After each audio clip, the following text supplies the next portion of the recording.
Mañanas en Libertad, con Luis del Pino.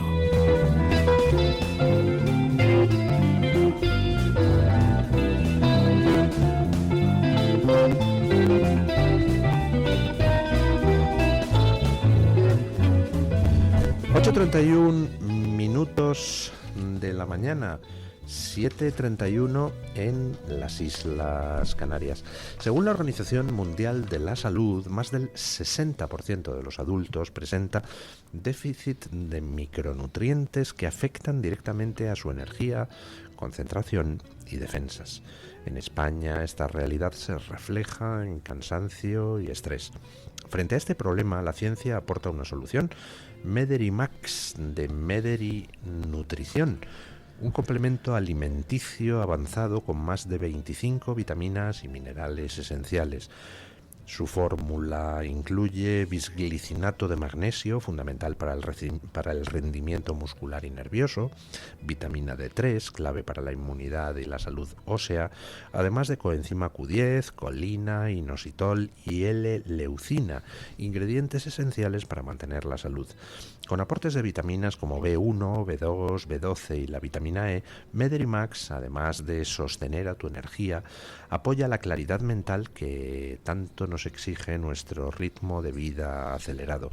3 cápsulas al día, una fórmula completa, una decisión inteligente. Mederimax, energía, mente y salud en equilibrio. Encuéntralo en mederinutrición.com. Don Iván Vélez, ¿qué tal está usted? Pues muy bien, encantado de estar aquí de nuevo. ¿Está usted tan preocupado como yo? No mucho. ¿No? Yo soy un estoico. ¿Estoico? Claro, soy estoico y entonces... ¿Stoikov? No, Stoikov era un jugador del Barça. Era bastante bueno, pero bastante también pendenciero. ¿Pendenciero? Sí, me gusta. Tenía muchas pendencias con los árbitros y con algunos rivales. Me imagino que ese comentario va por la situación mundial, pero también la situación nacional, que es de una crispación importante y que yo creo que se va a mantener, porque me temo que estamos volviendo un poco a las coordenadas del 11M o algo parecido. Es decir, yo creo que Sánchez está buscando su 11M y que lo ha encontrado, o creo que o está intentando encontrarlo en la guerra de... Bueno, lo que ha encontrado en la guerra de Gaza es su guerra de Irak, su no a la guerra, ¿no? Sí, efectivamente. El 11M vino perdón, después. He dicho 11M, no, perdón. Sí. Me refiero a la guerra de Irak, eso es, me he equivocado. Yo creo que está encontrando eso, es una forma también de cohesionar a grandes sectores de la sociedad española, porque la sociedad española es muy pacifista. No digo que tenga que ser belicista, ¿no? Pero dice que la idea de paz funciona muy bien, ya la utilizó muchísimo, con muchas zetas, ZP en su momento, Alianza de Civilizaciones incluida, que es un proyecto fallido porque no tiene ningún sentido. Y creo que Sánchez en este caso lo que está intentando es recuperar terreno, tanto internamente, es decir, aglutinando a todos los de este nuevo no a la guerra, y exteriormente proyectándose pues como un adalid de la paz, y en fin, pues buscando eso que él no tenía, porque era casi un apestado hasta hace poco tiempo, ¿no? Entonces yo creo que estamos en esas. Bueno, no estoy yo seguro de que no siga siendo un apestado. Él intenta con su radicalismo pues parecer el más avanzado de los avanzados, ¿no? Sí, la Dalí de la paz. Sí, fijaros, yo he reconocido a Palestina y ahora la reconocen Reino Unido y Canadá y Australia y Portugal y Francia. Pero eso no significa que deje de ser un apestado, porque siguen sin invitarle a ninguna reunión importante, y al final, pues ahora mismo vemos como en Estados Unidos, donde se va a celebrar la Asamblea General de la ONU, quien va a intervenir es el rey, y Sánchez pues se va a conformar con asistir a un foro paralelo donde están Petro y donde está Lula da Silva, vamos, lo mejor de cada casa. Socialismo del siglo XXI, ¿no? Sí. Bueno, yo creo que él lo intenta, ¿no? De algún modo, ¿no? Y luego el rey quizá a veces pueda ser un instrumento muy útil para el PSOE, que siempre ha manejado bien la corona en España, ¿no? Eso tampoco hay que olvidarlo. Bueno, creo que es una forma de un intento que está haciendo, aunque claro, el reconocimiento, esto ya es meternos en un jardín importante, ¿no? el reconocimiento de Palestina, a ver cómo se hace, ¿no? Qué fronteras, en fin, qué gobierno. Las estructuras estatales palestinas son muy discutibles, ¿no? Y la delimitación del propio territorio. Y luego, por otra parte, estamos inmersos en una guerra, que sí que será con todas las atrocidades éticas que conlleva cualquier guerra, que nadie las puede negar. Pero a ver también cómo se resuelve, ¿no? Cómo se resuelve y cómo queda el tablero internacional, porque ninguna guerra es estrictamente, ninguna guerra enfrenta únicamente a dos naciones o a dos sociedades políticas, involucra a otras muchas más que están por detrás, ¿no? Entonces, bueno, eso hay que ver cómo termina. Hombre, que ¿Y cuándo? Que en Gaza se están cometiendo atrocidades éticas, pues eso sí, nadie claro. lo discute, vamos, yo desde el principio lo llevo diciendo, en Gaza se están cometiendo numerosísimos crímenes de guerra perfectamente tipificados en las convenciones de Ginebra, pero todos ellos los está cometiendo Hamás. Bueno, yo cuando digo atrocidades éticas es que la mayor agresión contra la ética es la muerte del individuo, vamos, si nos ponemos en las coordenadas en las que yo al menos me creo moverme, ¿no? Entonces, en ese sentido, toda guerra, he dicho, conlleva pues muchas atrocidades en mayor o menor medida de crueldad, de sadismo, de lo que se quiera, pero claro, la guerra es la destrucción o la muerte de individuos, y eso es el mayor crimen ético que puede haber, que es la destrucción del individuo.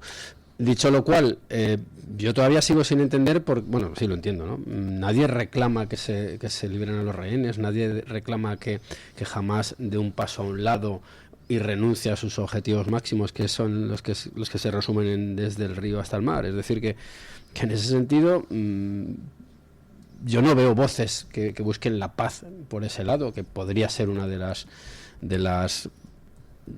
opciones que yo creo que se plantean, porque desde luego los rehenes siguen estando allí, en manos de esa banda, ¿no?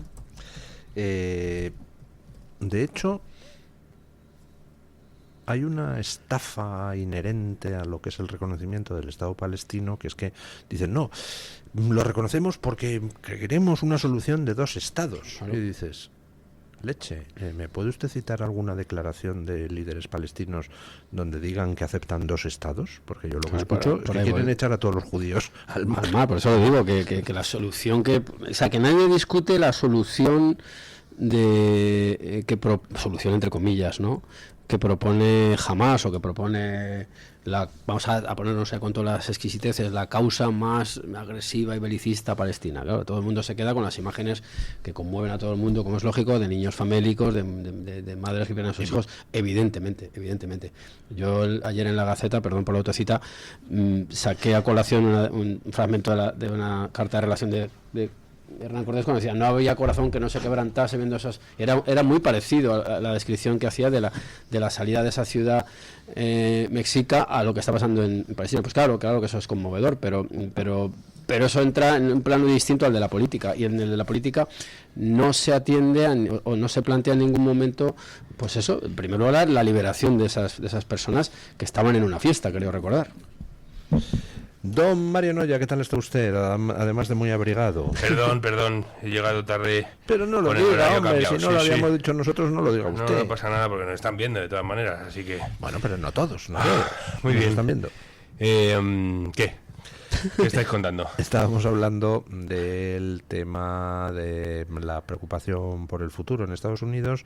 Ha durado una semana el postureo de algunos del Partido Demócrata con el asunto de Charlie Kirk. La cadena ABC había cancelado el programa de Jimmy Kimmel por hacer chistes sobre el asesinato de Charlie Kirk, e incluso culpar a los propios correligionarios de Charlie Kirk de su asesinato. Y una semana ha durado la cancelación. Ya han vuelto a poner en antena el programa, pues básicamente porque dicen, aquí ni un paso atrás, o sea, vamos a seguir defendiendo lo que sea, haya asesinatos políticos, no los haya.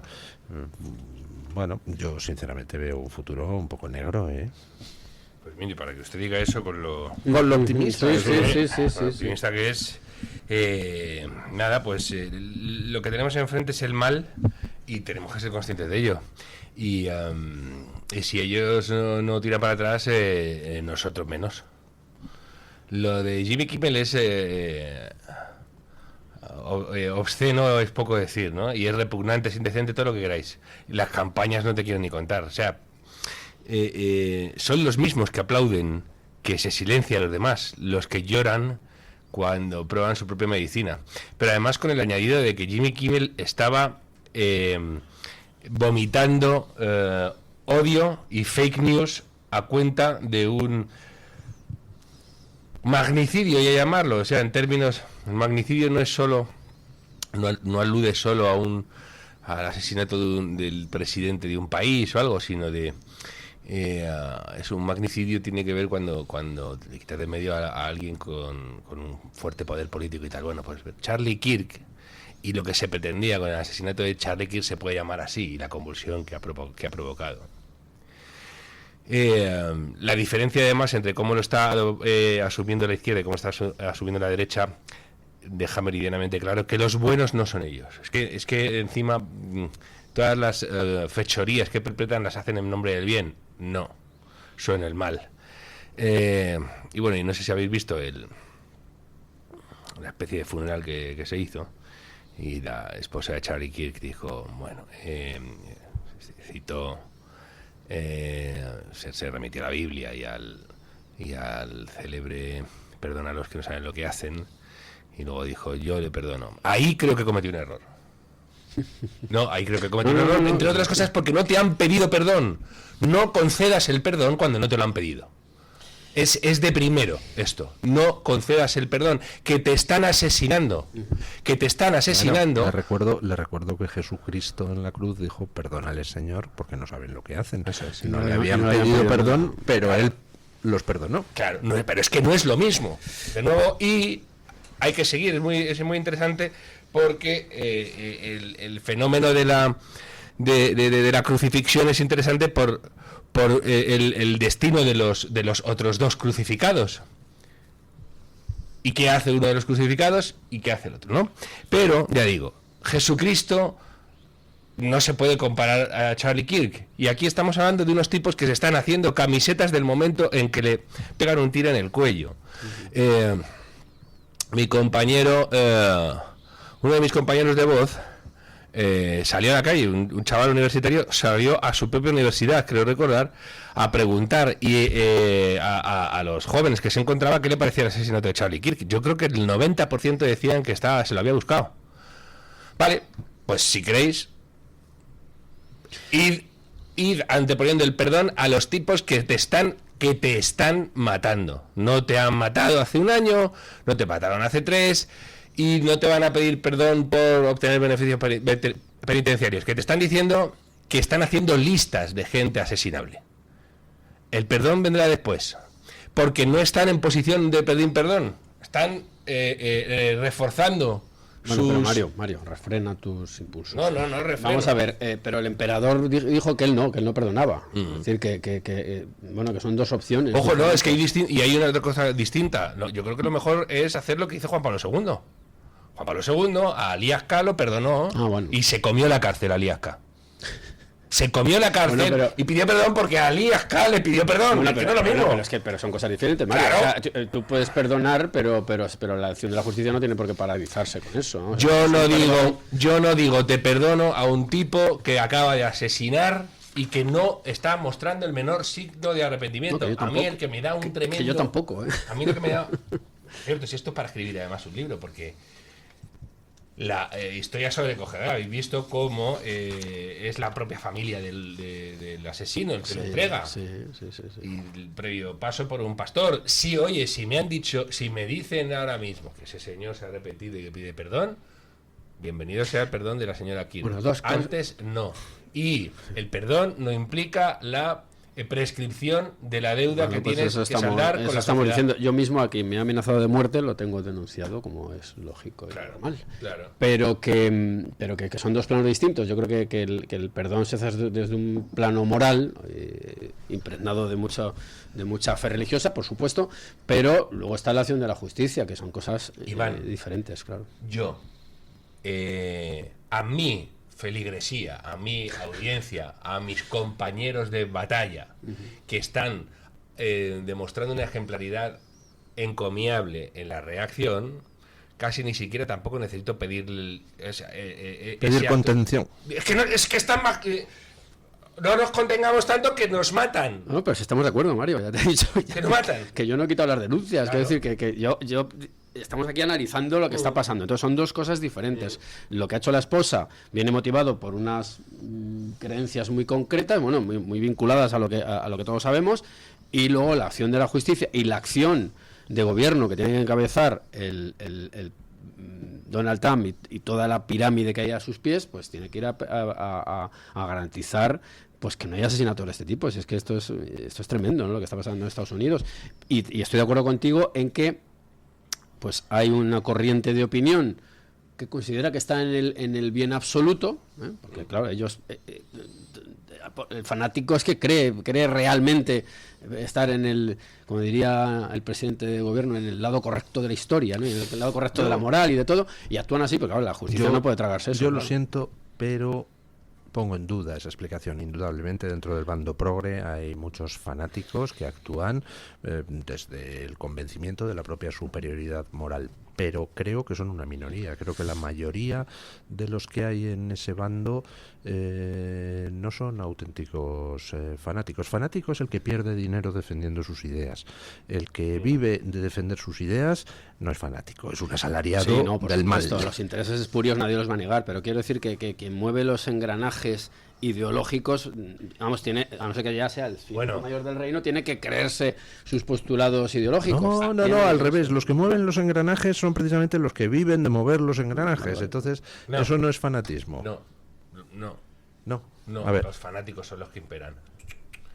Bueno, porque si no, vamos a ver, porque si no sería fácil, la corrupción sería un bien. Porque tú podrías hacer el bien corrompiendo al malo. Que no, que es que hay fanáticos. Tiene que creérselo. Es decir, jamás es el ejemplo claro. Jamás es el ejemplo claro, y lo que le ha pasado a Israel es el ejemplo claro. ¿Usted de verdad cree que jamás existiría todavía si no fuera por el dinero con que le riega Occidente? No lo creo. Pero Es decir, a Hamás le dices ahora, te doy todo el dinero del mundo, todo, vacías los bancos centrales a cambio de que reconozcas mañana el Estado de Israel, y no lo toma. No, porque hay una minoría, hay un núcleo duro que tiene que mantener eso. No es solo un núcleo duro, es que es de verdad, es un completo fanático. Es decir, los grandes fanáticos, los que más daño han hecho, Lenin, Hitler, estos, Mao Zedong, no eran fanáticos con una idea diamantina, adamantina, como lo queréis llamar, del bien. Y de que hay que, bueno, del bien o de lo que ellos quieren hacer, de poder y de remodelación de la sociedad, y de ahí no se van a apartar. Por seguir con el ejemplo israelí, es que les ha pasado ahora y antes, les pasó con Arafat. Y les pasó con Arafat precisamente cuando Hamás empezaba a sacar la cabeza y decían, vamos a reforzar a este, que es un ladrón, pero que se está quietecito y se le puede contener y se puede convivir con él. Error. ¿Por qué? Porque además a Hamás le haces ya la campaña de mirar la manga de ladrones que están aquí encima colaborando con Israel, etcétera. ¡Pum! Muertos todos. No, pues si Israel ahora con Hamás. No te tienes que ir tan lejos, te puedes ir al caso de Sabino Arana, un fanático absoluto. Claro, pero digo, él se lo creía. En este mismo caso, ahora mismo, lo que está pasando con Israel potenció que Qatar sostuviera a Hamás. Y el cálculo era este. Mira, les va a entrar un montón de pasta y se van a dejar de matar. Y como necesitan dar condiciones de vida dignas a los gazatíes, se lo vamos a poner a huevo.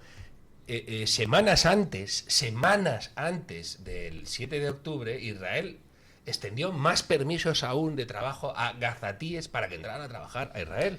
Y llegan esto y dices, sí, toma. Sí, yo también creo que aunque haya oportunistas, que evidentemente los hay, que aunque haya corruptos, que los hay, por supuesto, o sea, nadie lo puede negar, tiene que haber un núcleo duro de una ideología absolutamente inmarcesible. Yo para irme a un caso que más próximo a nosotros, ¿no? El caso de Sabino Arana. ¿Sabino Arana lo hubieras podido corromper con dinero, con otras dádivas? No, porque él creía firmemente en que había una raza pura, vasca que no se podía contar, o sea, vamos, es que su trayectoria vital lo demuestra, buscando una mujer que fuera que se ajustara al canon estricto de lo que tenía que ser, iba casi a decir suras que lanzó o fatuas que lanzó contra los maquetos. Eso solo lo hace una persona que está imbuida de un fanatismo tremendo, que alrededor se terminó casando con una maqueta. Que alrededor orbite gente que evidentemente sea oportunista, que saque tajadas, oye, no lo voy a negar, pero que tiene que haber un núcleo duro que mantenga las esencias, eso es indudable. Don Luis, pero es que eso, a veces ahí nos hacemos una trampa al solitario, que es cuando dices, fíjate, qué racista es que se casa con una negra.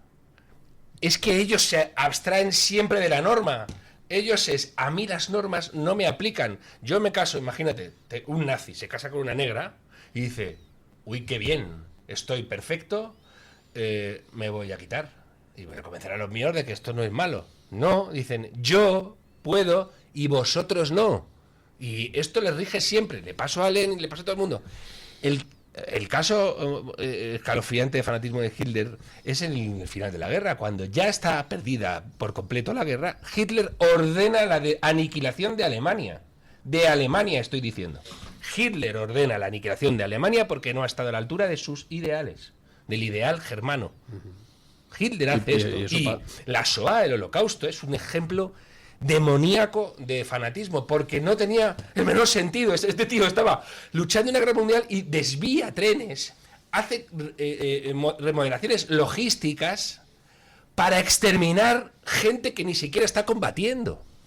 O sea, nos creemos, uno, que el mal no existe, el mal, puro mal. Dos, que siempre se puede, pues no. Chicos, yo creo que se puede negociar. El mal existe, los iluminados existen, los fanáticos existen, y efectivamente en la cúpula de los movimientos que encarnan el mal recientemente en la historia, pues encontramos al fanático, encontramos a un Hitler, encontramos a un Lenin, lo que usted quiera. Pero a partir de ahí, la morralla que hay debajo, la gran mayoría lo que son es gente que simplemente está a lo que más le interesa económicamente en un momento determinado. Bueno, y en el caso de Hamás es posible que haya algún fanático, pero si Hamás no hubiera tenido las inyecciones brutales de dinero que han llegado desde Occidente y que han hecho del terrorismo una forma de vida, pues jamás en estos momentos no existiría. Bueno, pasa lo mismo con lo de ETA. En ETA y en el separatismo vasco hay fanáticos, pues claro que hay algún fanático. Ahora, tú cambias las condiciones, haces que no sea un negocio vivir de ser proetarra, automáticamente se quedan en los huesos. Bueno, se quedan los huesos, pero quedan los huesos. Ejemplo interesante el de ETA. Muchos de los mayores fanáticos que llegaron incluso a empuñar las armas, y eso no es una anécdota, eran maquetos. Es decir, eran gente con un peso de su subjetividad y de sus complejos y de la asunción de unos postulados que les salvaban de ser un paria, pero un paria no económicamente de forma única, sino un paria socialmente. Son numerosos. Entonces ahí yo creo que estamos más o menos diciendo lo mismo, es decir, hay un núcleo duro que tiene que mantener las esencias, y ese es el fanático. Fanático es el que está dentro del templo, que solo ve el que está encapsulado de algún modo, y eso es necesario para que siga adelante, para que se mantengan esos movimientos políticos, terroristas o como queramos llamar. Evidentemente el fanático, a no ser que sea esquizofrénico, debe creerse pues una especie de adalid de un bien que tiene que extender y que no le comprende. En fin, es una cuestión complejísima, pero yo creo que ese factor está ahí, y el factor incluso se ve en la guerra de Gaza. Es decir, también hay judíos absolutamente fanatizados que son de un rigorismo absoluto frente a otros líderes de Hamás, que, como dice Mario, yo creo que por más dinero que le pusieras encima, ellos tienen la obsesión de aniquilar a los judíos, y no pararían. O sea, son insobornables. ¿Cuánta cantidad de gente en estos dos platillos de la balanza hay? Eso es más difícil de cuantificar, pero que lo hay, yo creo que es indiscutible, ¿no? En esta cuestión yo creo que es, mira, de 100 personas, si 5 son fanáticos y son psicópatas, y 20 son psicópatas, estamos jodidos. Ya está. Me da igual que haya 75 que no sean psicópatas y que sean buena gente, etcétera. Y además es lo que ha pasado siempre. La revolución, el bolchevismo es inconcebible, de hecho. Y Lenin deliberadamente llamaba a la guerra civil, a la convulsión social, y hubo episodios de hambrunas donde ellos decían: ni se os ocurra intervenir, porque es la única, él decía, oportunidad que tenemos de imponernos. Eso lo expresó Pablo Iglesias en cierta ocasión con lo de la socialización del sufrimiento, ¿no? Sí, eso decía ETA. Sí, claro. La famosa socialización del terror, decían ellos. perdón, Sí, Pablo. sí. No. Hacían los etarras también. No, los etarras dijeron la socialización del sufrimiento, precisamente porque ellos decían, eran las cuestiones de la liberación de presos, y ahí fue en ese marco cuando mataron a Miguel Ángel Blanco y secuestraron a Ortega Lara. Sí, me he equivocado, eso era una frase de ETA, lo que decía Pablo Iglesias es: hay que politizar el dolor. Terror, sí, eso es. Exacto. Entonces, hay que tener cuidado porque efectivamente hay... Sergio Campos y Petón han escrito un libro estremecedor sobre la primera checa que funcionó en Madrid antes de la guerra civil. Antes de la guerra civil.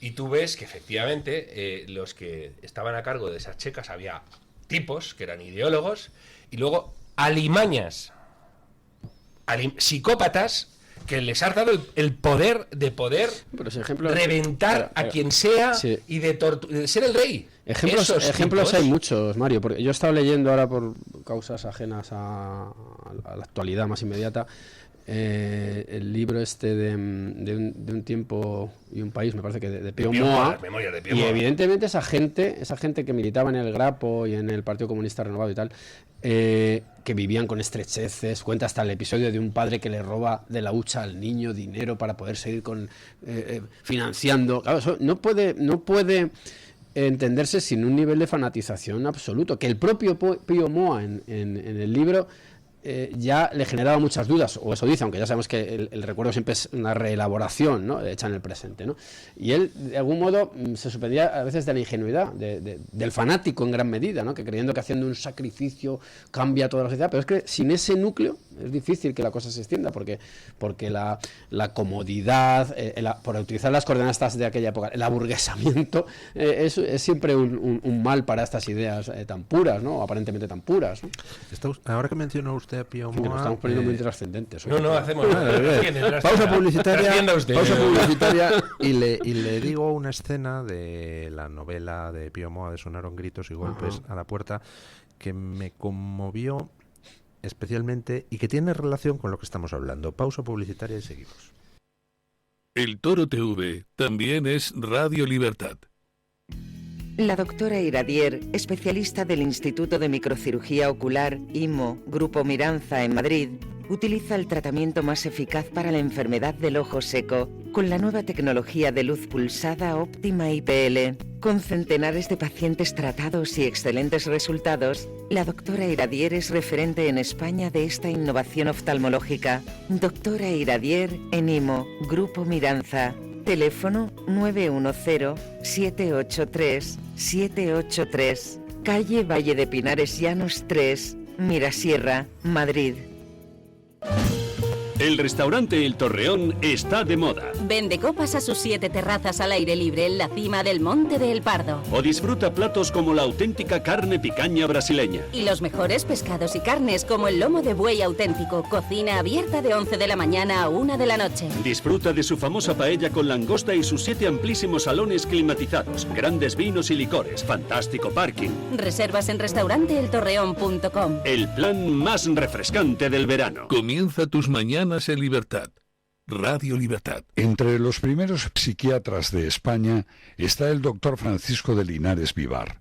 En el año 1935 fundó en Málaga el Hospital Psiquiátrico San Francisco de Asís. Desde entonces, en este centro se aplican las más modernas técnicas para curar al enfermo psiquiátrico.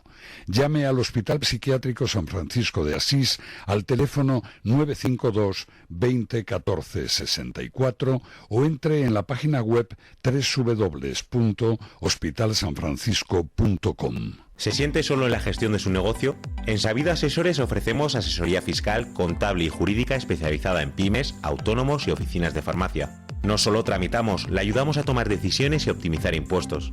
Contáctenos al 911-610-347 o en sabidoasesores.es.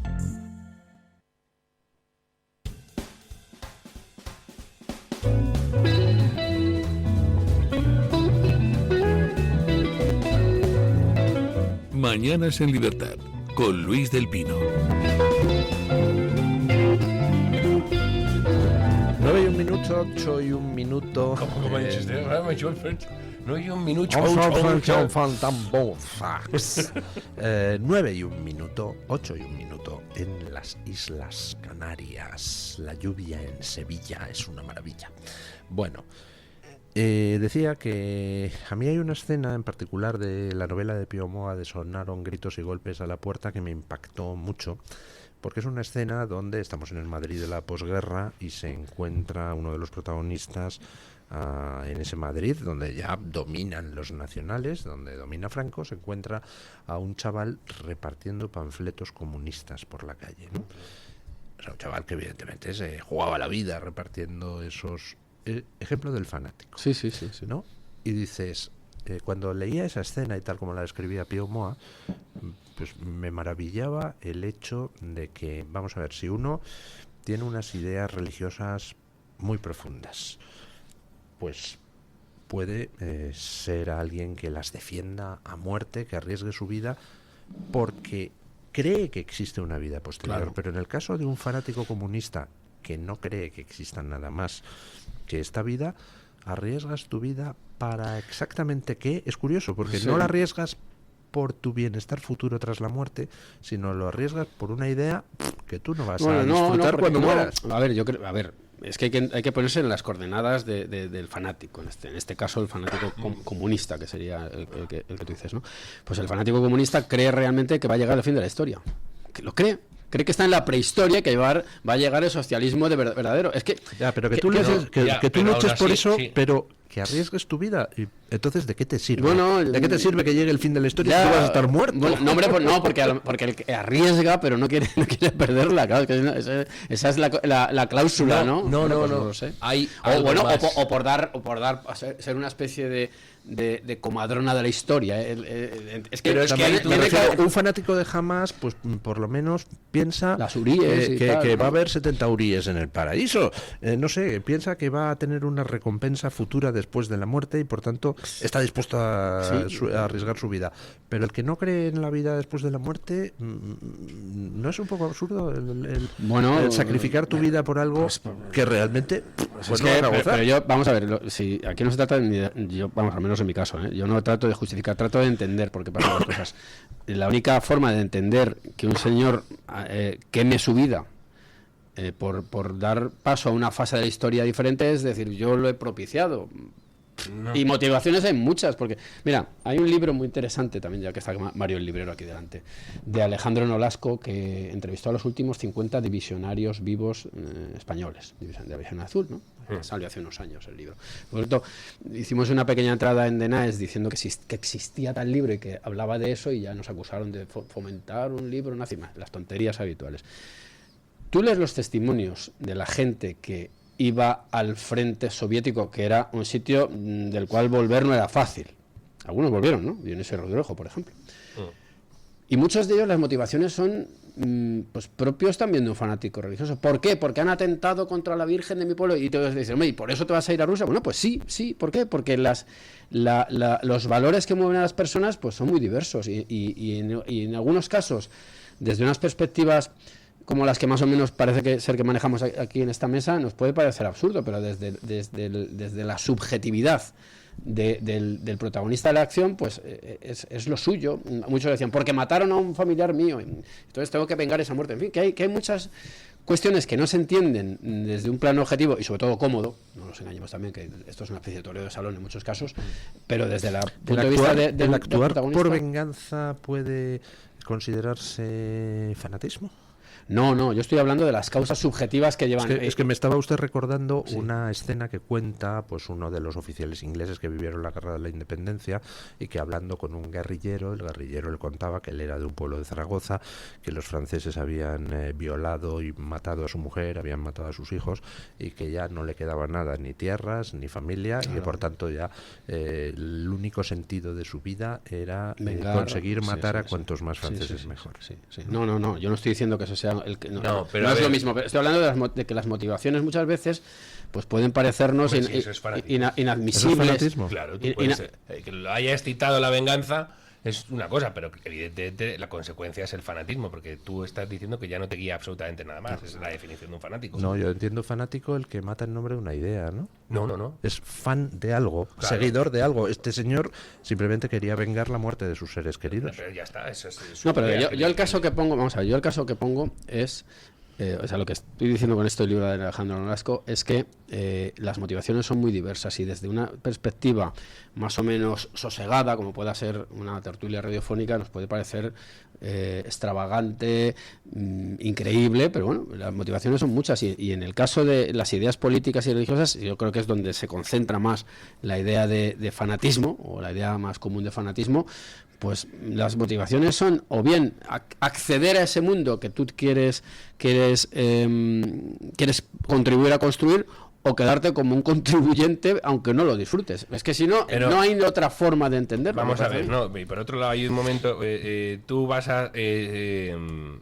cuando dice usted, don Luis, bueno, si no tienes un sentido trascendente, ¿por qué sacrificas la vida?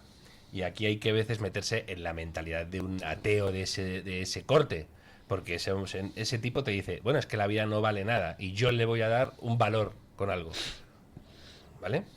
Otros subliman precisamente su angustia existencial diciendo, pues, que mayor fin va a ser que inmolarme por una causa que me supera. Le doy otra razón. Para alguien que no crea en una vida después de la muerte, dice, no, pero yo sacrifico mi vida porque yo no disfrutaré ese mundo ideal que voy a conseguir, pero mis hijos sí lo disfrutarán, ¿no? Pero eso es parecido. El etarra, vamos a ir a lo de los etarras, que es que lo digo porque hay que recordar que ETA existió y mató a mucha gente como banda terrorista, y ahora hay unas modulaciones que ya sabemos, ¿no? Lo digo porque es que parece ser que estamos todavía en la guerra civil. No, ETA es un fenómeno mucho más reciente. Vamos a ver, el etarra que acaba manipulando una bomba Lapa tiene posibilidades de morir en el intento. De hecho, algunos murieron, y evitaron otras muertes. ¿Por qué lo hace? Pues porque él cree que tiene que liberar Euskal Herria del opresor yugo español, bla, bla, bla, bla, bla, bla, bla.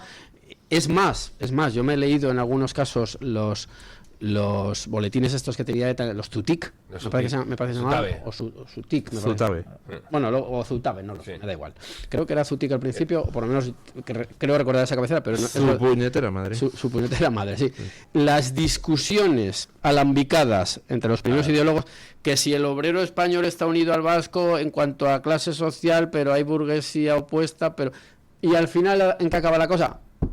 Euskal Herria es una nación milenaria oprimida, ¿verdad? El núcleo fanático no era inconmovible hasta el punto, termino, de que muerto Franco, porque Franco, y lo dice también Piomo, diciendo el distinto trato que tuvo el Grapo con respecto a la ETA. La ETA tuvo mucha comprensión, pues eso, porque se entendía como una organización antifranquista. Bueno, no hay más que recordar la cantidad de muertos que vinieron en la actual democracia coronada. Es decir, que en absoluto era una banda terrorista con el objetivo de escindir, mutilar la nación española para dar paso a una idílica Euskal Herria en la que también había para la que había muchas versiones también, porque claro, como los golpistas catalanes.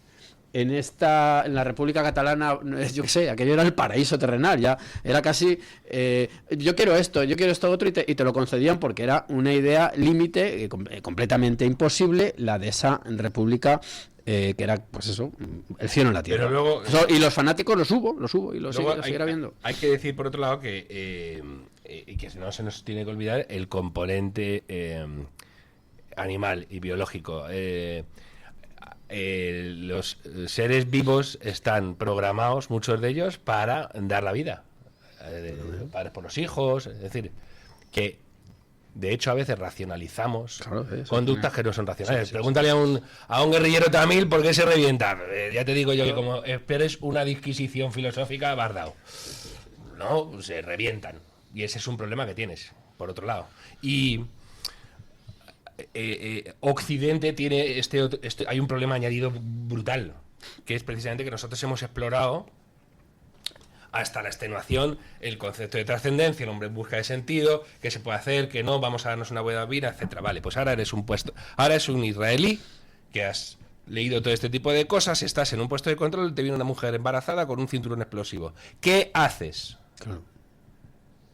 ¿Qué haces? ¿Le pegas un tiro en la cabeza o la dejas pasar y que se meta en un autobús y mate a 100 personas? ¿Qué haces? Entonces, nosotros nos hemos armado de una cosmovisión que nos pone muchas limitaciones, y el de enfrente dice: te vas a enterar de lo que es bueno y te vas a bajar de ahí y te voy a hacer la estrategia del niño muerto, que es que esto está... que es que no lo dice Israel, que es que esto está hecho en Gaza desde hace la intemerata, lo de poner a los niños por delante. Pues dicen, y que se vea cómo los matan, y luego vamos con este mismo material, y en Occidente, a los que queremos arrasar, les decimos: fijaos, chicos, lo que estáis haciendo. Y es un problema, porque ahí entran en juego incompatibilidades ontológicas, es decir, ahí entran en juego... además, este es un ejemplo que yo he puesto muchas veces en público, porque creo que ilustra bastante bien la cuestión. El terrorismo es un fenómeno que se extiende por muchas capas sociales y muchas posiciones ideológicas. Por supuesto, hay de todo pelaje, digamos. El terrorista etarra nunca se puso un cinturón bomba. Es decir, hubo etarras que murieron manejando artefactos explosivos, sí, destinados a otros y para salvarse. El cinturón bomba solo ha funcionado, entre comillas funcionado, y literalmente también, y solo se lo han puesto hombres coranizados. Y esas son las grandes contradicciones. ¿Por qué? Porque ahí es la caracterización, la valoración que se tiene del cuerpo, de la corporeidad del individuo. Y ahí hay un choque evidente, lo quiera ver la gente o no. Y es evidente, ningún etarra se puso un cinturón bomba. Lo que hicieron es poner bombas a otros cuerpos, por decirlo de algún modo. No, es así. Por cierto, y también, claro, es que somos animales que estamos intentando procesar siempre todo de manera racional, y o integras la cuestión irracional o te va a ir mal.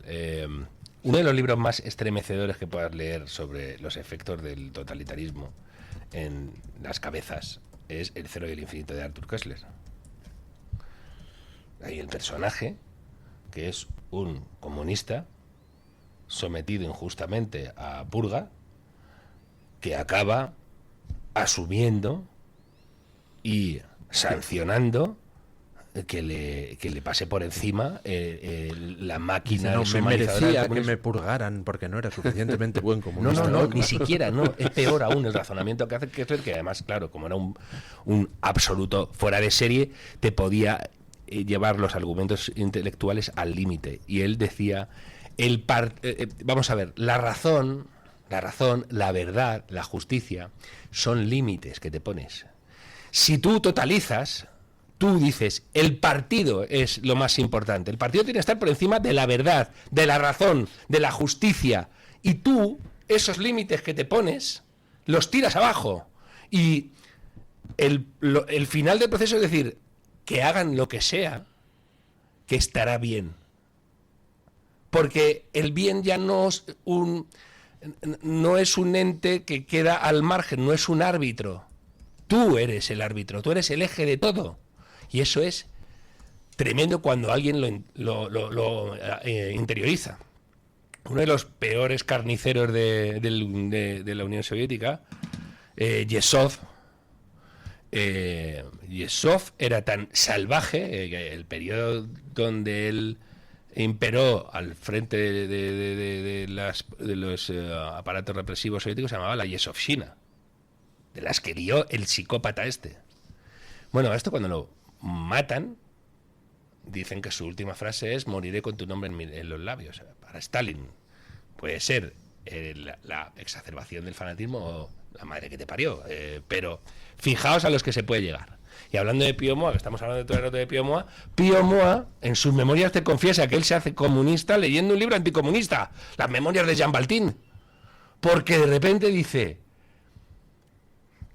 que es eso que hace que personas, o sea, que haya gente que asuma tantísimos riesgos en su vida para sumarse a esa causa. Fíjate qué efecto puede tener la literatura anticomunista, antinazi, lo que sea. Hay que tener cuidado porque cuando pones enfrente al tipo en sus virtudes te puede llevar por otros derroteros. Claro, que están muchas cosas mezcladas. Y luego el fanatismo, insisto, está...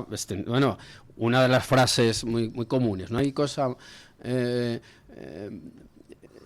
no hay algo más fanático que un requete recién comulgado, decían algunos. Claro, porque ellos creían firmemente en esas cuestiones. Hay una imagen de esta guerra de Gaza. Por eso yo lo llevo todo al terreno de lo ideológico y lo religioso. Claro. Es donde mejor se entiende. Hay una imagen de esta guerra de Gaza que Israel la mostró precisamente para ilustrar la derrota de Hamas y su victoria, y es Yahya Sinwar, el líder de Hamas, sobreviviendo a un ataque de drones. Yo creo que estaba ya amputado, está hecho basura, solo es ceniza ya, y el tío se le acerca al dron y con la única mano que le queda sigue disparando. Bueno, cuidado con presentar eso como el gesto de la derrota, porque en el otro extremo te lo van a decir como, no, estos son invencibles. Yo me sumo a estos, que están hasta el final. Y a los neutrales también puede decir, madre mía, ¿qué componente heroico tiene esta gente? Hay que tener mucho cuidado con esas imágenes. Quisiera hacer una precisión, porque ha dicho usted algo que es inexacto. Debería haber dicho muchas cosas inexactas. Ha dicho usted que eso de los cinturones bombas solo se lo ponen los terroristas islamizados. Sí. No exactamente. No exactamente. Los atentados, exacto, los atentados suicidas los inicia Hezbollah en la Edad Moderna en 1983. Pero el primer cinturón bomba, y desde entonces usaron muchos, es en 1987 y es un invento de los tigres tamiles, el Frente de Liberación de los Tigres Tamiles, que no era un movimiento religioso, era socialista, revolucionario y militarista. Se me ha quedado fuera de foco, pero vamos, no, yo lo que quería decir... Luego, fijaos, pero también, por ejemplo, imaginaos los monjes budistas que se han quemado a lo bonzo, pero porque su concepción de la vida cuerpo, es hablaba, a lo que me quería referir, es al valor del cuerpo, y que eso, sin descartar, por supuesto, y gracias por la corrección, sí que separa el terrorismo islámico o distingue del terrorismo cristiano, por llamarlo de algún modo, de las coordenadas ideológicas o de creencia, porque evidentemente los etarras eran, y ya no me voy a meter en más sacristías, pues de esa abstracción. Don Luis, cuando alguien te dice gracias por la corrección 2 veces, es que te la va a guardar. Sí, por supuesto. No, pero luego a mí don Iván Vélez siempre me da lecciones de cosas que no sé y yo lo acepto con alegría, porque me encanta aprender cosas nuevas, y yo creo que don Iván Vélez también. Yo lo acepto bien, vamos, no tengo no te he guardado. Y si no, luego a la salida nos pegamos. Luego me dices en la calle, ¿no? Se dice en estos casos. No, que está bien la corrección, es verdad que pero vamos, yo estaba un poco, digamos, ceñido al antagonismo islam-cristianismo, nada más. Oye, pues, por cierto, la cuestión del perdón y tal está suscitando bastante debate en Twitter. Me parece además muy interesante, y hay gente que me está haciendo precisiones muy buenas sobre por qué un católico, un cristiano, puede o incluso debe perdonar aunque no se lo hayan pedido. Me parecen aportaciones muy interesantes y que agradezco de verdad. Pero ya digo, o sea, como interpreto yo el perdón, tiene que ver mucho con la reciprocidad y con la reparación en un primer momento, ¿de acuerdo? Y yo también pienso en un texto que publicó Miquel Buesa Lo que pasa es que me está costando encontrarlo, porque claro, no me puedo distraer la tertulia a propósito del arrepentimiento y del perdón, etcétera, y como Bickelbos decía, yo no puedo pedir perdón en nombre de mi hermano asesinado. No, Nunca, jamás podré, ni yo, ni su viuda, ni sus hijos. Es que ahí te estás poniendo en los zapatos de alguien que no está, No, y además que ha sido sometido al proceso de aniquilación definitiva, que es borrarlo de aquí. No hay manera, y dice... Y recuerdo también al principio de la guerra de Gaza, bueno, de hecho yo no sé si había aún guerra, lo que sí que había habido era la operación de exterminio del 7 de octubre, y en la revista Commentary, creo recordar que era John Podhoretz, la revista Commentary es una de las revistas de referencia judías de Estados Unidos, decía, no, es que tienes ahí el deber de resarcir, o sea, de reparar el daño, incluso llamaba a la venganza, y hacía reflexiones de este tipo. Dice, es que no solo has aniquilado una vida, es que has hecho una onda expansiva que ha afectado a incontables vidas para las que esa persona aniquilada era un componente esencial. Claro. ¿Tú quién eres para? Yo entiendo que necesitas liberarte del rencor, del odio, que no te guíe eso, que el asesino encima no te posea espiritualmente, mentalmente, es decir, que encima no se haga también con tu vida. Nos pone una oyente, doña María la Portuguesa, una reflexión interesante. María la Portuguesa, bueno, con ese nombre que os dice, claro. Nos dice, se les olvida comentar el acto creativo en vida como moto de perpetuación de la existencia, como en el caso de los artistas, efectivamente, gente que consagra su vida e incluso termina en la más absoluta miseria por dedicarse a su creación artística, ¿no? Que es también un tipo de fanatismo, en cierto modo. No, es un fanatismo. Pero yo creo que eso tiene que ver mucho más con la idea de trascendencia. Sí. Porque yo creo que aquí estamos... Vaya tertulia que tenemos hoy, pero bueno. Parece ser como si la trascendencia solamente fuera de carácter espiritual, religioso. No, hay una trascender es dejar también un legado. Es decir, la obra de Cervantes, hoy tan de moda por la versión que ha hecho Amenábar, ha trascendido los siglos. Entonces, evidentemente, hay un refrán muy clásico, los hombres pasan, las obras quedan, ¿no? Eso es trascendencia. Eso trasciende, Trasciende es que traspasa lo inmediato y va más allá, ¿no? Ya sabe usted lo que le dijo a Trotsky, un policía francés, cuando le llevaba hacia la frontera española para expulsarle, y le dice a Trotsky, los gobiernos pasan, pero la policía permanece. Bueno, claro. Está bien, es una obra que permanece. Y por otro lado, y aquí también tenemos que luchar contra nuestros marcos mentales. Tú vives, por ejemplo, te hablan de Van Gogh. Entonces, tú siempre vives... o sea, no te puedes despegar del concepto que te has metido, que te han impregnado de Van Gogh, el genio, y como te sabes la película, la adornas. La vida de Van Gogh fue una agonía, o sea, insufrible, y no había lo que la dignifica a nuestros ojos no se mostraba en aquel momento. Está claro. Es decir, gente con problemas de todo tipo tremendos, que acaba además en la más absoluta de las miserias, bueno, y su motor es generar una obra. Pero yo no sé si la idea de Van Gogh es que lo estoy haciendo para que dentro de 50 años me pongan en el... Seguro que no, seguramente era vender cuadros y vivir de ello. Y luego hay genios que han sido basuras humanas.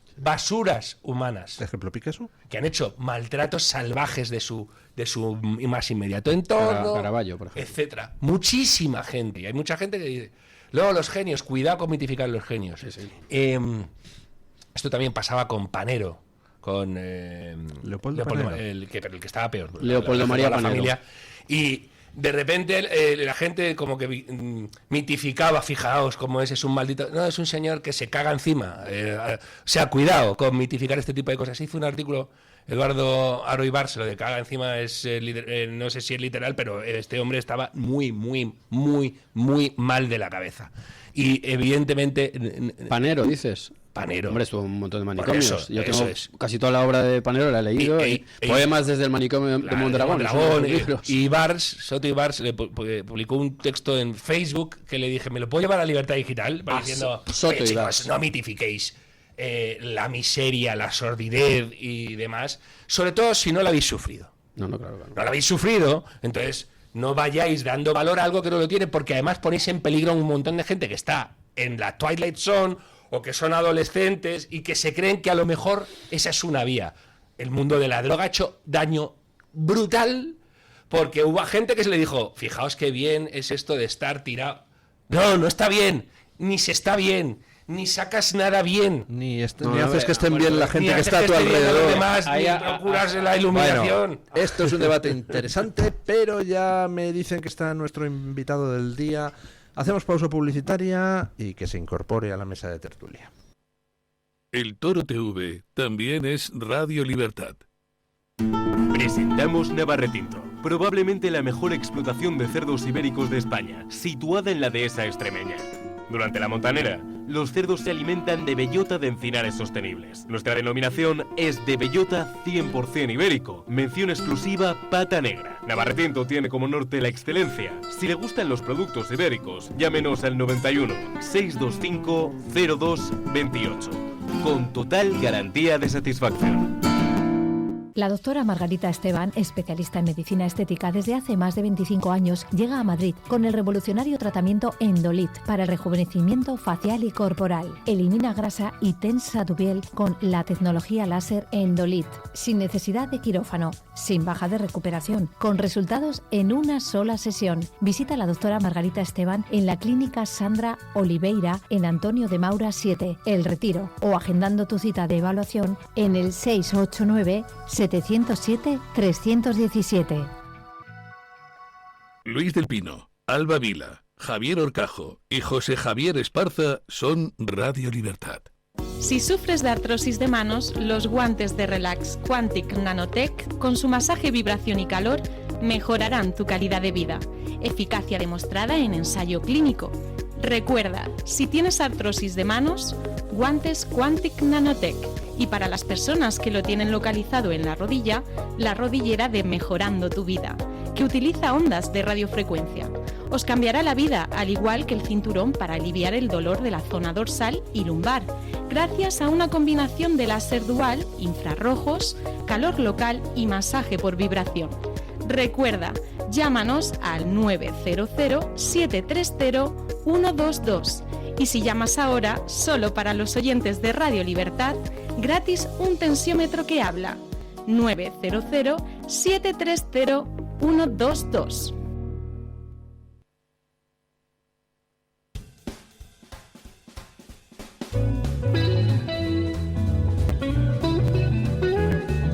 Mañanas en Libertad, con Luis del Pino.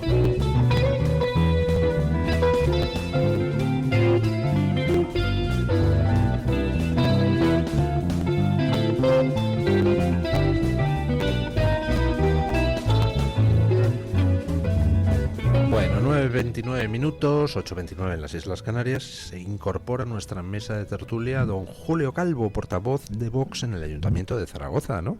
¿Qué tal está usted, don Julio? Pues muy bien, aquí... ¿Cuánto tiempo hacía que no nos veíamos? Sí, hace tiempo, pero es un placer volver a estar aquí. Bueno, don Julio estaba porque le pedí yo que viniera para comentar pues una decisión del Ayuntamiento de Zaragoza que no sé si calificar de sorprendente, don Julio. Estamos ya tan habituados a las decepciones que nos dan algunos que ya casi pues sería noticia lo contrario, que no nos decepcionaran, ¿no? El Ayuntamiento de Zaragoza ha decidido otorgar la condición de hijo predilecto de la ciudad a una asociación. ¿A cuál? Todavía no se ha decidido porque se tiene que votar en el próximo pleno. Esta misma semana se votará. Y sí, de momento parece que esa decisión a la que se refiere, que es el nombramiento de hijo predilecto o hijo adoptivo, no sé, a la Casa de Palestina en Zaragoza. A la Casa de Palestina en Zaragoza. Casa de Palestina. Se va a votar. Sí. Se va a votar este jueves. Nombrar a la Casa en Palestina en Zaragoza hija predilecta del Ayuntamiento. Sí, a propuesta de un grupo que es Zaragoza en Común, que es una filial o digamos de Sumar, de toda esta gente, de todo este conglomerado de izquierdas, pues ahí hay una candidatura que es Zaragoza en Común y que hizo esta propuesta de hijo adoptivo o hijo predilecto, no sé, porque al tratarse de una asociación, de una entidad, no una persona física, pues no sé si será una cosa u otra. Bien, pero en cualquier caso, hijo predilecto. Un hijo asociativo. Sí, algo así. Bueno, la propuesta ha partido de la gente de Sumar allí en Zaragoza y supongo que habrá contado el proponer a esta asociación como hijo predilecto del Ayuntamiento de Zaragoza, habrá contado con la aprobación del Partido Socialista, me imagino, correcto, sí, con la aprobación de los grupos regionalistas de allí. No hay grupos regionalistas en el Ayuntamiento de Zaragoza, ¿no? ¿No? Es algo, llevan ya bastante. ¿No están los de la Chunta? No, ni Chunta, ni el PAR están en el Ayuntamiento de Zaragoza ya desde hace unos cuantos años. O sea, ha sido PSOE y Sumar, Zaragoza en Común, sí. ¿Y el PP? ¿Y el PP que ha votado? El PP parece ser que se va a abstener, con lo cual la propuesta va a prosperar, efectivamente, porque los únicos votos que se van a oponer son los nuestros. Los que el PP se va a abstener a la hora de nombrar hijo predilecto de Zaragoza. Esto es lo que ha anunciado, efectivamente. Bueno, y nosotros pensamos que en ese nombramiento, en esa propuesta, desde luego no concurren ninguna de las circunstancias que para nombrar hijo predilecto. Le voy a leer lo que dice el reglamento que rige o que regula la concesión de honores y distinciones del Ayuntamiento de Zaragoza o de la ciudad de Zaragoza. El título de hijo predilecto, dice, el título de hijo predilecto de Zaragoza tiene por objeto distinguir a las personas que, habiendo nacido en la ciudad de Zaragoza, se hayan destacado por sus méritos o cualidades personales, especialmente en los ámbitos cultural, científico, social, artístico, político o económico, o por servicios prestados en beneficio de la ciudad. El título de hijo adoptivo podrá otorgarse a las personas que, sin haber nacido en la ciudad, reúnan los méritos o circunstancias establecidos en el párrafo anterior, y ambos títulos serán considerados equivalentes, de igual jerarquía y del mismo honor y distinción. Pensamos que, evidentemente, en el caso de la Casa de Palestina no concurren ninguno de esos méritos que cita el reglamento que regula estas distinciones. ¿En alguna ocasión se ha nombrado hijo predilecto a una organización en lugar de a una persona? Sí, se nombran. De hecho, en esta ocasión me parece que en alguna ocasión se ha nombrado al cuerpo de la policía local, en esta ocasión está propuesto el cuerpo de bomberos. Bueno, sí, se han propuesto organizaciones o instituciones relevantes para la ciudad. Bueno, bien, no ha habido ningún problema. La verdad es que se ha roto en los últimos años una tradición que era ya arraigada en la ciudad de Zaragoza, que era que todos los nombramientos o todas las propuestas de hijos adoptivos o hijos predilectos se aprobaban por consenso. Normalmente incluso los grupos de izquierdas, lógicamente, nombraban a gente de esa tendencia de izquierdas, pero por ese fair play de decir, bueno, pues en aras al pluralismo, pues si no suscitaban demasiada controversia se aceptaban todos. Es decir, en la izquierda aceptaba las propuestas de la derecha aceptaba las propuestas de la izquierda. Se rompió ese consenso, nosotros fuimos quienes rompimos ese consenso hace ya de esto 2 años o 3, cuando por parte en aquel entonces de Zaragoza en Común también se propuso a Fernando Simón. Estaba recién concluida la pandemia.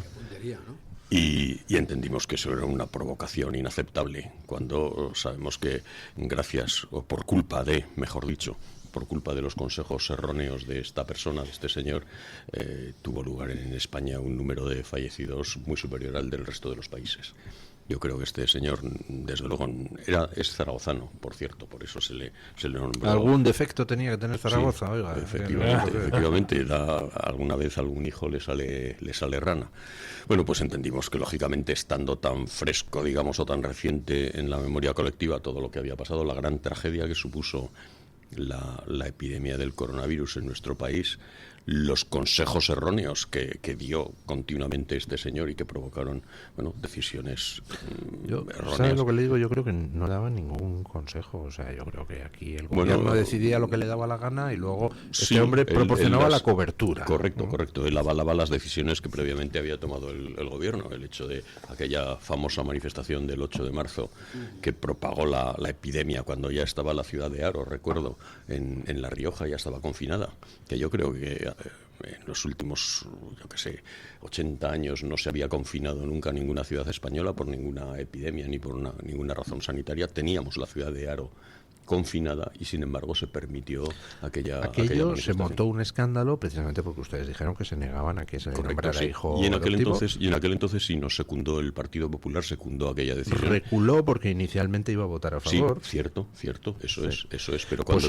cuando vio el rechazo que suscitaba esa propuesta entre sus bases ¿por qué y no afiliados. tratamos de hacer reflexionar al Partido Popular? Señores del Partido Popular, ¿ustedes creen realmente que la mayoría de los zaragozanos estarían satisfechos con que se nombre a la Casa Palestina en Zaragoza hija predilecta de Zaragoza? ¿Creen ustedes que la mayoría de los zaragozanos pues están aquejados del virus antisemita, como pasa con la extrema izquierda de este país? ¿En serio van a permitir ustedes con su abstención esta indignidad y esta nueva bofetada a Israel y a los judíos españoles? No sé, no me parece que sea muy razonable, ¿no? Bueno, yo lo que le puedo decir es que en las redes sociales, la prensa aragonesa, que lógicamente tienen su cobertura en las redes sociales, los comentarios de los lectores han sido abrumadoramente negativos, abrumadoramente contrarios. Le puedo decir, yo diría que en un 90 y me atrevería a decir casi un 98% son contrarios a esta decisión del Partido Popular. Me estoy refiriendo, pues, por ejemplo, yo que sé, al Facebook, a la página de Facebook del Heraldo de Aragón, que es el periódico más leído en Zaragoza. Pues yo estuve mirando todos los comentarios, había 260 y tantos o más, no me acuerdo ahora, a estas alturas ya serán muchos más. Hice una especie de estimación así rápida y me atrevería a decir que un 98% de los lectores, los comentarios que hacían eran contrarios a esta decisión del Partido Popular. Y yo pensé lo mismo que acaba de decir. Digo, bueno, en el Partido Popular reflexionarán e igual que lo estoy leyendo yo, lo estarán leyendo sus asesores, su equipo de comunicación, ellos mismos, los concejales, la alcaldesa. Pero parece ser que se mantienen firmes en esa decisión. Yo creo que es un error por su parte. ¿Cómo se llama la alcaldesa? La alcaldesa es Natalia Chueca. Natalia Chueca, doña Natalia. Tiene usted un nombre precioso. ¿Cree usted realmente que es justo para los israelíes, para los judíos, para los rehenes que los asesinos de Hamás tienen en Gaza? ¿Cree usted que es justo para los españoles que están en contra del terrorismo que ustedes se abstengan el jueves y con su abstención propicien que se nombre hijo predilecto de Zaragoza a la Casa Palestina en Aragón? Aquí no hablamos de homenajear a palestinos, aquí hablamos de otra bofetada a Israel, que es lo que quiere dar la gente de Zaragoza en común. ¿En serio que ustedes van con su abstención a permitir eso, a favorecer eso? No sé, no lo entiendo. Creo que sus votantes no están de acuerdo con eso. No lo están, ya se lo digo yo. Aquí concurren esas dos circunstancias. Primero, si nos atenemos al tenor literal de lo que dice el reglamento de honores y distinciones, desde luego no concurre ninguna de las circunstancias ahí previstas para el nombramiento de la Casa Palestina como hija predilecta de Zaragoza. No concurre. Pero lo que es obvio, lo que subyace detrás, evidentemente, es una provocación y un intento de politizar este nombramiento, que no es más que un acto festivo, es una distinción que se produce todos los años con motivo de las fiestas del Pilar, que van a ser dentro de un par de semanas en Zaragoza. Y de lo que se trata, que siempre se ha evitado precisamente, es politizar estos nombramientos, que haya el máximo consenso, pero desde luego por parte de la izquierda existe esta voluntad deliberada de provocar y de politizar. Y hasta ahora a lo mejor eso se les permitía, pero evidentemente desde que está Vox en el ayuntamiento esas cosas no las vamos a permitir. Nosotros nos negamos. ¿Están ustedes formando parte del gobierno municipal? No. ¿Están ustedes desde fuera apoyando? Exacto. Desde fuera apoyando. ¿Y qué tal ha sido la relación con el PP? Bueno, es una relación de amor-odio. Estamos ahí tratando de... Bueno, nosotros entendemos que es más fácil, más productivo, digamos, no más fácil, porque fácil no lo es. Es más productivo ir sacando poco a poco, ir arañando concesiones u objetivos que forman parte del ideario de nuestro partido, que no ir a la confrontación abierta. Tenemos, por ejemplo, yo le voy a plantear un dilema que ha sido un dilema importante dentro de nuestro grupo y que hemos discutido mucho, hemos reflexionado mucho, es el tema de las famosas zonas de bajas emisiones. Las zonas de bajas emisiones están obligadas por ley, por Europa, por las leyes nacionales, incluso hay fondos europeos que dependen de que se implanten las zonas de bajas emisiones, y nos encontramos en la tesitura de qué hacemos cuando el Partido Popular nos presenta un plano de Zaragoza con una zona de bajas emisiones enorme que coge todo el centro de la ciudad. Bueno, pues ahí tuvimos un debate interesante, importante, que duró meses, en donde empezamos a marcar rayas, a fijar plazos, a fijar sanciones, a fijar las condiciones, y al final conseguimos reducirla al máximo posible. De hecho, que solo se cogieran las calles centrales del casco histórico de Zaragoza, muchas de ellas peatonalizadas, para que las afecciones fueran mínimas. Claro, hay muchos que nos dicen, pero entonces vosotros habéis votado a favor de las zonas de bajas emisiones. Y yo les digo, mirad, si no hubiera estado Vox en el Ayuntamiento de Zaragoza, ahora la zona de bajas emisiones de Zaragoza sería 3 o 4 veces mayor, tendría una superficie 3 o 4 veces mayor que la que hemos conseguido. Porque ese plano, esa propuesta que hizo en su momento, que formuló el Partido Popular, hubiera salido adelante con los votos del Partido Socialista y de Zaragoza en Común, que lo hubieran apoyado sin ninguna duda. Bueno, pues esa especie de contradicción es la que tenemos que salvar nosotros. Gracias a nosotros se ha conseguido minimizar la zona de bajas emisiones, y si nos hubiéramos cerrado en banda, supongamos que nos hubiéramos opuesto en banda, no hubiéramos negociado absolutamente nada, bueno, pues la zona de bajas emisiones seguiría existiendo, sería muchísimo mayor que la que hay ahora y perjudicaría evidentemente mucho más que lo que va a perjudicar. Claro, entiendo que ese debate haya sido difícil, porque, claro, evidentemente. Porque, claro, efectivamente, mejor tener una zona de bajas emisiones que sea pequeñita, la cuarta parte, pequeñita que no grande, pero por otro lado, pues, claro, si el rival sabe eso, pues entonces la siguiente vez presentan una zona de bajas emisiones 16 veces mayor para que ustedes consigan reducirlo a solo 4 veces mayor. Somos unos negociadores tenaces, ya se lo aseguro, don Luis. Somos unos negociadores tenaces. ¿Pero qué manía el PP con imponer zonas de bajas emisiones? ¿Por qué? Zona de bajas emisiones ¿qué les va en el tema? Ahora que no nos oye nadie, las zonas de bajas emisiones son una estupidez. Eso lo sabemos todos. Es como si a alguien afectado de neumonía se le está recetando un laxante, pongamos por caso. Es una estupidez, lo sabemos todos los contertulios que estamos aquí. No estoy de acuerdo. Una estupidez es que alguien se ponga a balbucir cosas incoherentes. Cuando alguien coge y me pone multas, me prohíbe entrar, no es una estupidez, es una putada. Sí, vale, bien. Seguramente es un término es un término más preciso. Porque está hecho para alterar radicalmente la vida de la gente. Radicalmente estoy diciendo, no, pero además a lo que se refiere don Julio, sí, no, yo entiendo. Es que Zaragoza, con ese cierzo que yo cuando vivía en Zaragoza reconozco que me alteraba enormemente, es duro el cierzo.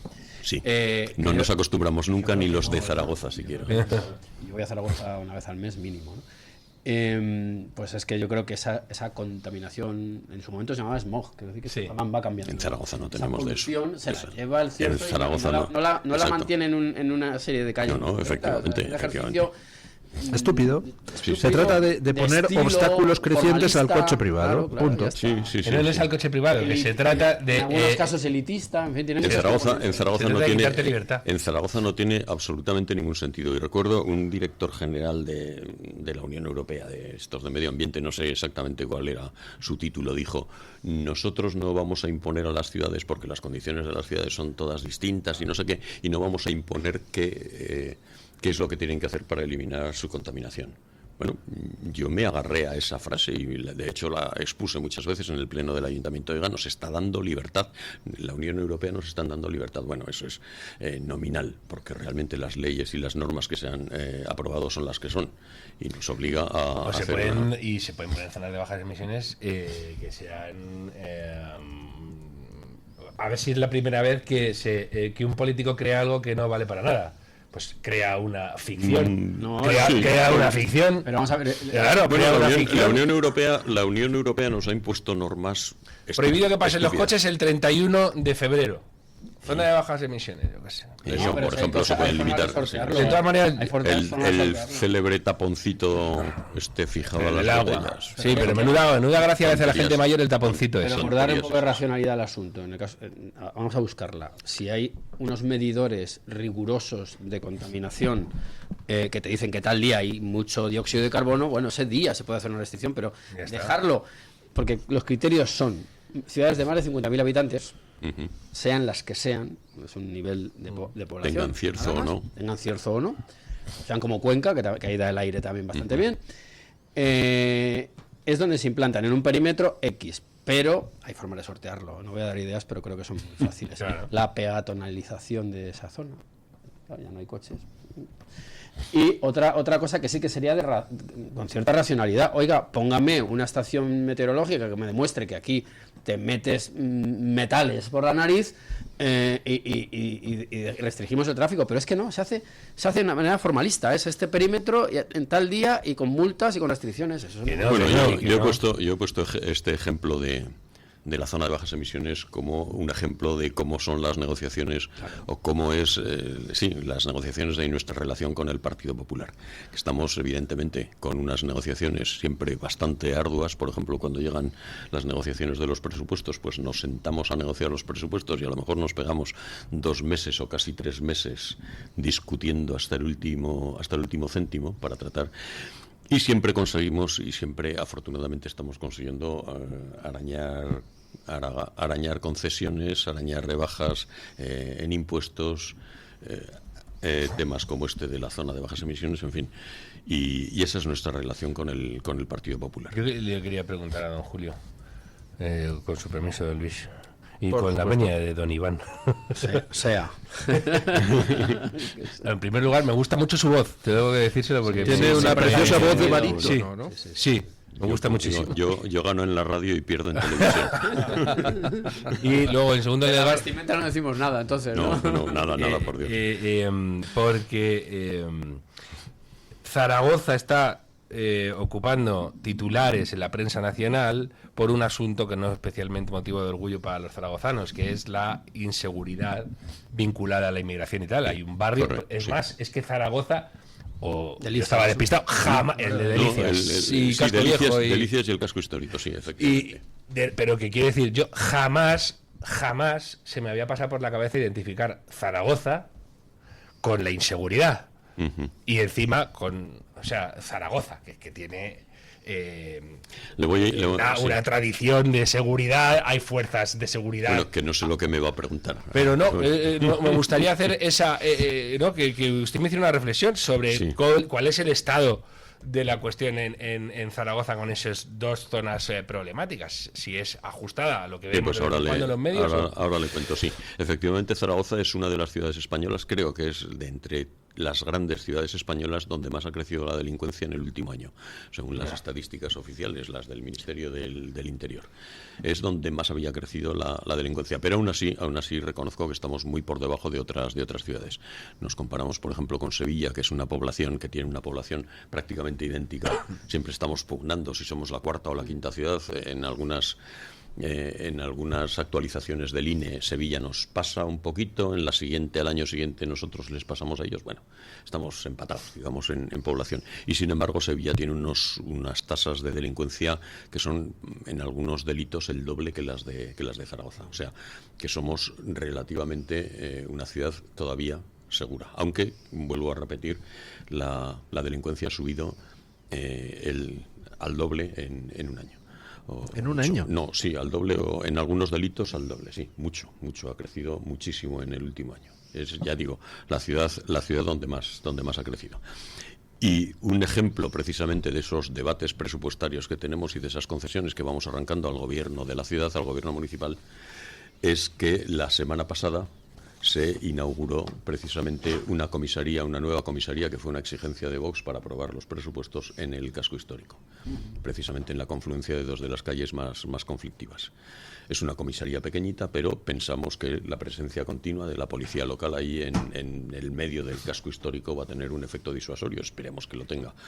Y ya hemos dicho que si vemos que ese efecto disuasorio no se cumple, pues lógicamente pediremos una mayor dotación y una mayor presencia policial. Pero, vuelvo a repetir, la semana pasada se inauguró esa comisaría municipal. Hubo resistencia por parte del gobierno de la ciudad, porque eso le descuadraba los plannings de personal de la policía, pero ahí y además era una petición de los vecinos de esa zona, porque es efectivamente una zona muy degradada, con prostitución, venta de droga, ocupación. Hay, no sé si son 40 y tantos o 50 edificios viejísimos ocupados.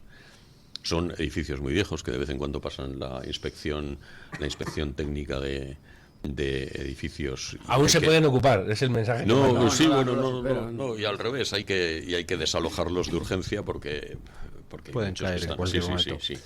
Bueno, muchísimas gracias, don Julio. Tenemos que dar paso a la opinión de los oyentes. ¿Qué ha pasado en esa segunda semifinal gastronómica? Don Luis, hoy tenemos abierto de nuevo este torneo gastronómico que está dejando muchos sinsabores.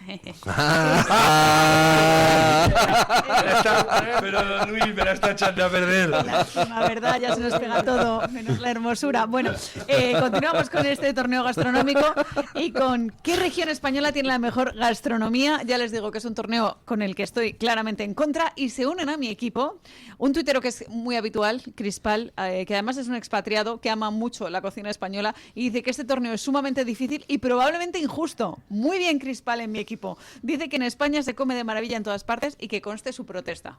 Consta. Crispal, por cierto, un tipo bien interesante, porque vive o está mucho tiempo en Arabia Saudí, es una persona profundamente cristiana, tiene está muy atento a los temas más candentes, te aporta... Bueno, me gusta que esté por aquí Crispal y encima haciendo fila con mi mujer. Esto muy bien, sobre todo protestando por este torneo. Simanares dice, espero que el VAR esté en buenas manos. En fin, lo del VAR, buenas manos, teniendo en cuenta que Luis del Pino ha clasificado directamente... Yo espero que el VAR esté bien abastecido. Lo de bueno, ese sí, el VAR con B, pero teniendo en cuenta que ha clasificado directamente a Canarias... Ahí lo dejo. Alguien que se hace llamar Rabetens Matcha o algo así. Sin dudas el Reino de España tiene gastronomía temporal no superable. Pues también estoy de acuerdo. Y Marisa López elogia este torneo que dice que lo estamos tratando como si fuera el Mundial de Fútbol. Es verdad. Y en vez de meter goles, pues competimos con pulpo a la gallega, con paella, con fabada, con chuletón. Así que le da la enhorabuena a don Luis del Pino, la cabeza pensante de este torneo que nos deja muchos sinsabores. En cualquier caso, en la pregunta que lanzábamos hoy, ¿qué región española tiene mejor gastronomía? Solo estaban compitiendo Andalucía, Asturias y Valencia. ¿Por qué? Porque eran las que se habían clasificado en la anterior fase. Asturias... ¿Pero y quién decidió la agrupación? Don Luis del Pino. No, perdón, la agrupación de las semifinales se decidió por estricto orden de qué porcentaje había obtenido cada uno de los clasificados en la fase anterior.